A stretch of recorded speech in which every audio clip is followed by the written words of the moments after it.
Viral puluhan kios usaha mikro kecil menengah UMKM di kawasan Plaza 2 Blok M, Jakarta Selatan ramai-ramai berpamitan dan menutup kiosnya. Diduga hal itu terjadi karena kenaikan tarif sewa yang signifikan. Untuk membahasnya langsung kita tergabung melalui sambungan daring. Sudah ada dua narasumber dengan Bang Ciko Hakim, staf khusus Gubernur dan Wakil Gubernur Jakarta bidang komunikasi publik, dan Bapak Sutama, Kepala Koperasi Pedagang Pusat Pasar Melawai Kopema Blok M. Selamat sore, Bapak-bapak, saya selalu keduanya.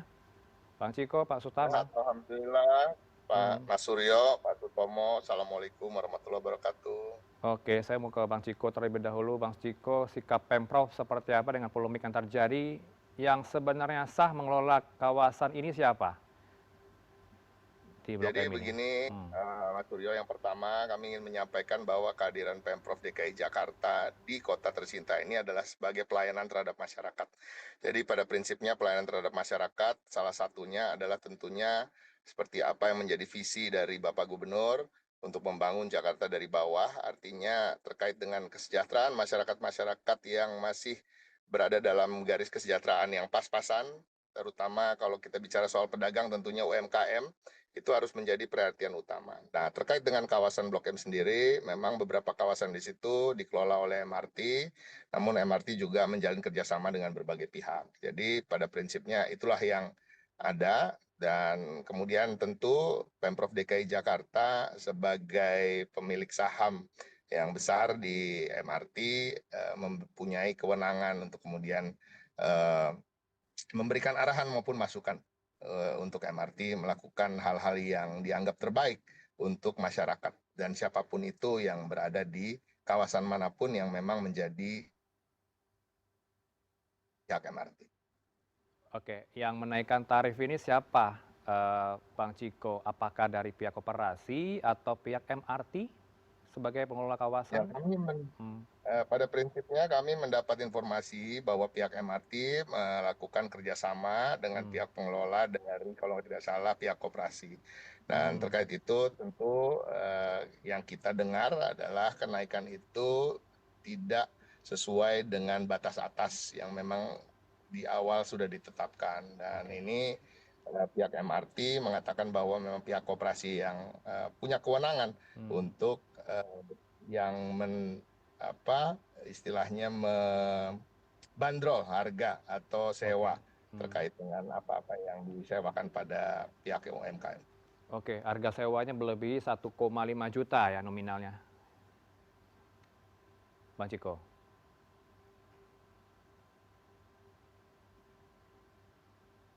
Saya ke Pak Sutama untuk merespon statement tadi.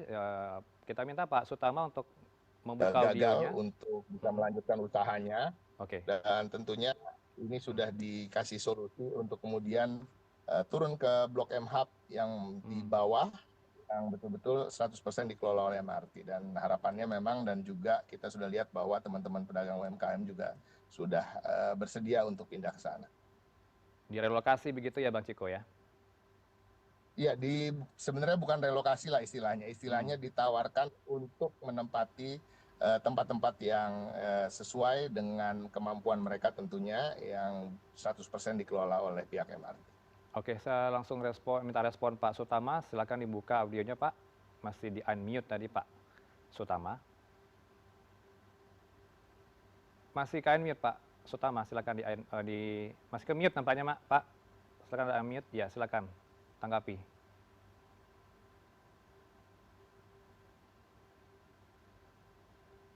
Oke, kita harus perbaiki komunikasi dengan Pak Sutama. Semoga kebuka audionya. Dibuka Pak audionya Pak Sutama. Mohon izin.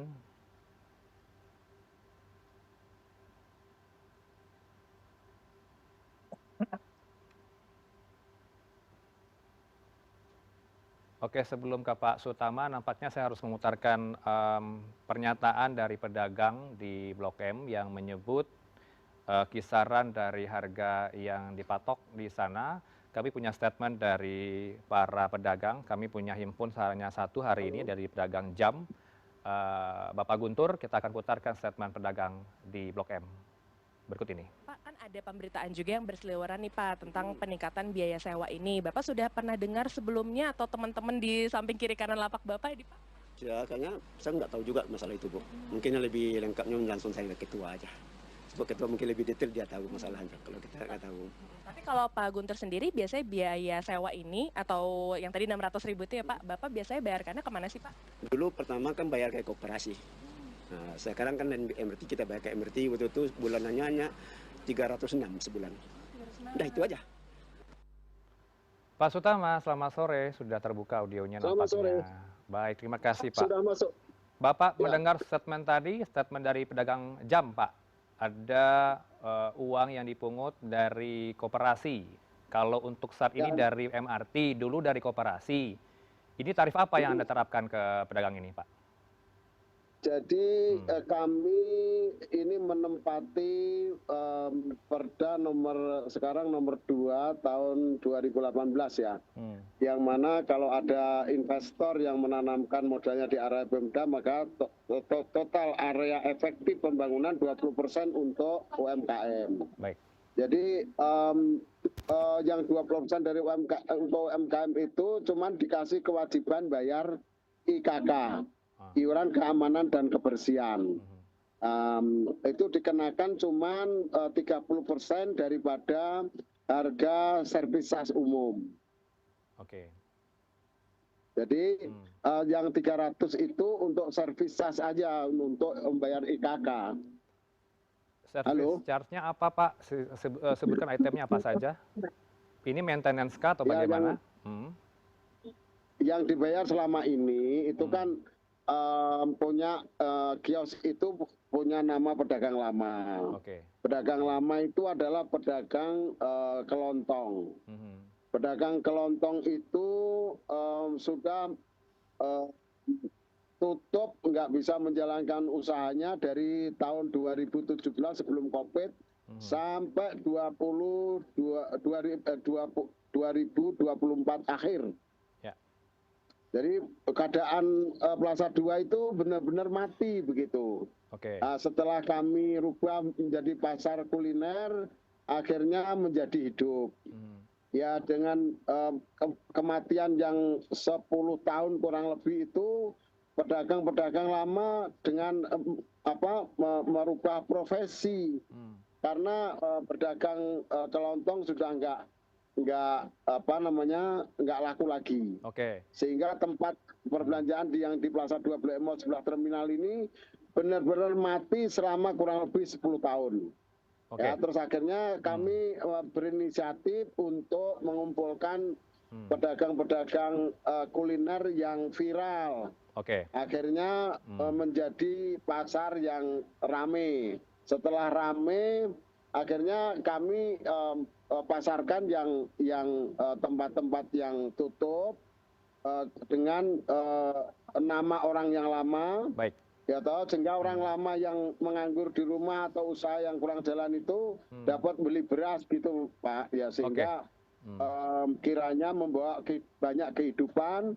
Dan setoran pembayaran servis sas ke PT LAL saat itu akhir tahun 2024 masih dikuasai oleh PT LAL, sehingga berjalan dengan baik. Terus awal tahun 2015 itu dilanjut dengan PT MRT. Oke. PT MRT ini masih mengenakan peraturan lama, aturannya masih aturan lama. Jadi bayarnya masih tetap 300.000 per bulan per kios. Ya, mulai ada masalah adalah setelah bulan 7 itu dirubah sama MRT peraturan baru dengan didahului dimatikan listriknya. Setelah dimatikan listriknya, anak-anak menghadap ke kantor MRT untuk minta dihidupkan listriknya per kios. Oke Pak. Jadi dengan adanya menandatangani kehidupan listrik itu, lantas dengan data itu MRT menaikkan servis sas dari 300 menjadi 1.500.000. Oke. Dengan kenaikan yang sangat signifikan itu, pedagang nggak bisa terima. Lantas Baik. mereka pada keluar begitu. Oke, direspon Bang Ciko. Ini yang menaikkan bukan dari koperasi, tapi pihak MRT. Bukan, ya betul. Silakan respon Bang Ciko. Saya minta respon Pak Ciko. Ya, harusnya CNN mengundang pihak MRT ya, Mas Suryo Utomo, Mas. Seharusnya CNN juga mengundang pihak MRT karena seperti saya sampaikan, MRT adalah sebuah perusahaan PT. Ya, terkait dengan PT, tentunya PT mempunyai kewenangan-kewenangan tersendiri yang tidak 100% bisa diintervensi oleh Pemprov. Tetapi terkait dengan pelayanan, tentunya Pemprov bisa menegur MRT. Jadi kalau terkait dengan detail seperti ini, saya sarankan mengundang pihak MRT. Tapi pada prinsipnya gini, prinsipnya yang kita dengar apa yang terjadi adalah begini, bahwa teman-teman dari pedagang UMKM yang viral, yang kemudian juga memviralkan apa yang terjadi, itu menyampaikan tanpa menyebut pihak manapun, tapi mereka menyampaikan kenaikannya itu terlalu signifikan. Bahkan kios yang biasanya seharga 2 juta per bulan atau 1,5 juta bisa naik sampai 15 juta per bulan. Itu yang disampaikan. Nah, ini yang memang sangat disayangkan oleh Bapak Gubernur. Karena kalau kita menghitung ya, kalau per bulan orang disuruh bayar 15 juta, akhirnya setahun itu kan bisa 180 juta. Ini kan nggak masuk akal untuk sebuah kios yang tidak luasannya seperti itu dan berada di kawasan tersebut. Selaku-lakunya orang berdagang, tahu saya juga pedagang, dan Pak Sutomo juga pastinya, ya kan, kita nggak bisa mendapatkan omset yang luar biasa itu. Nah, ini yang dirasakan. Kita hanya merespon keluhan-keluhan dari masyarakat yang kemudian terlanjur viral tentu dan tersampaikan akhirnya kepada Bapak Gubernur, dan Bapak Gubernur pergi ke sana sendiri. Dan kita melihat gini, kita lebih baik melihat ke depannya. Apa yang kita bisa lakukan ke teman UMKM, ya, apa yang bisa Pemprov sebagai bapaknya MRT dan sesungguhnya bapaknya dari masyarakat Jakarta itu sendiri untuk bisa bagaimana berpihak kepada para pedagang, termasuk pihak koperasi tentu. Kita tidak memilah-milah, tetapi ketika ada yang salah kita menegur, dan ketika memang ada yang lebih baik bisa kita lakukan pada masyarakat, kita akan berikan. Dan layanan yang diberikan terkait dengan apa yang terjadi kemarin adalah kembali untuk pedagang ditawarkan untuk masuk ke wilayah yang memang menjadi pengelola MRT secara penuh dengan harga sewa yang masuk akal, dan kemudian digratiskan 2 bulan pertama karena kita melihat ada tentunya kerugian-kerugian akibat harus berpindah tempat. Sedianya kami juga mengundang dari Direktur Utama Dirut MRT Jakarta ya Bapak-Bapak ya, Bang Ciko, Pak Sutama, agar lebih clear lagi. Ini kami juga memegang prinsip keberimbangan di sini untuk meminta cover both side begitu ya, dari dua narsum. Dari pihak Pemprov tentu juga bisa mewakili soal suara MRT. Tapi untuk memberikan pemahaman ke Pak Sutama dan juga publik, kita akan putarkan statement dari Pak Tuhiyat, Dirut MRT Jakarta soal iuran ini ke pedagang. Ini tiba-tiba karena dalam 1 bulan terakhir baru yang sebelumnya itu sesuai dengan kesepakatan. Sejak kita ditunjuk oleh pemerintah provinsi menata kawasan ini 1 Januari. Alasan kenaikannya apa karena ada pulau yang sembarang ramai gitu? Yang itu kita tidak. Karena kami tidak meminta. Saya minta komentar Pak Sutama, mungkin suara tidak terdengar jelas tadi ya, tapi ada subtitlenya bisa Anda baca. Tapi saya perlu tekankan kembali, ini kerjasama dengan Anda, koperasi sejak Januari Pak Sutama. Kemudian penarikan lebih dari batas kami tidak diberitahu. Ini bagaimana respon Anda? Ya. Jadi gini, jadi dari bulan Januari sampai bulan Juni itu tidak ada masalah sama sekali.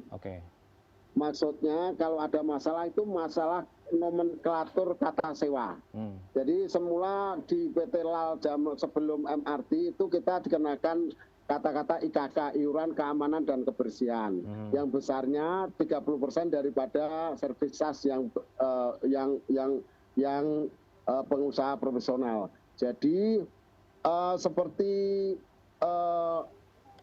dari 2 juta menjadi 15 juta itu saya klarifikasi ya, itu sangat jauh dari kenyataan. Oke. Jadi yang benar itu adalah 15 juta itu adalah 2 kios 2 bulan.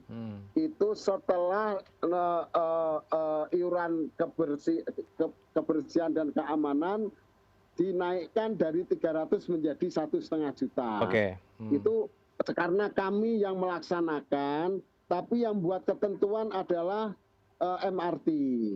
Jadi MRT ada MOU sama kami, istilahnya kerjasama yang mengelola, yang menarik iuran itu kami, tapi setelah ngumpul kita store ke MRT.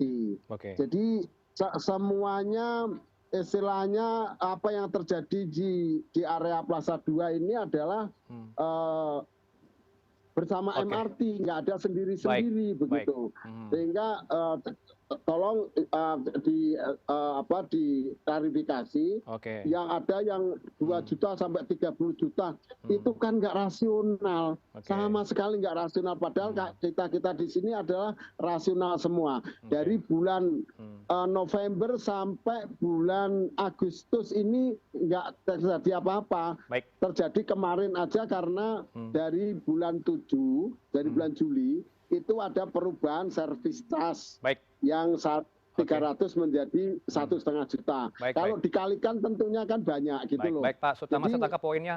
Ini sudah dijelaskan tadi sebelum ini. Saya mau ke Bang Ciko. Bang Ciko, terakhir nih ke Anda Bang Ciko. Muncul spekulasi di luar, spekulasi liar bahwa MRT tengah memainkan mekanisme pasar Bang Ciko. Bagi siapa yang punya duit banyak bisa membayar sewa mahal di lantai atas, di lantai yang strategis. Bagi yang tidak punya duit banyak di lantai bawah.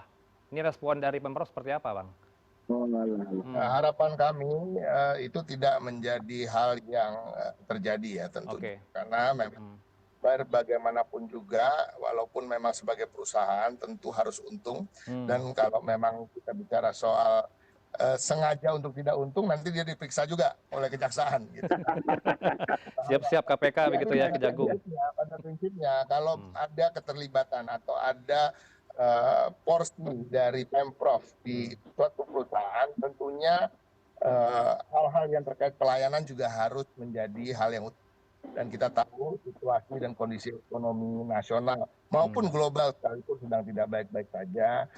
Para pedagang juga mengalami banyak kesulitan hari-hari ini, dan harapan kita tentunya semua BUMD atau badan usaha yang terkait beroperasi di Jakarta tidak terbatas pada yang berada di bawah naungan Pemprov, tentunya juga memikirkan terkait ini, dan kita bisa sama-sama menjaga Jakarta untuk kemudian ekonominya bisa bangkit. Karena terkait ini, apa yang menjadi kesulitan saudara kita adalah kesulitan kita juga. Apa yang menjadi kesuksesan dari saudara kita juga menjadikan kita sukses. Karena masyarakat yang secara umum sejahtera justru akan bisa menjadikan kota ini kota yang tertata dengan baik, kota yang sejahtera, kota yang bahagia, yang kemudian tentu nyaman, aman, dan damai.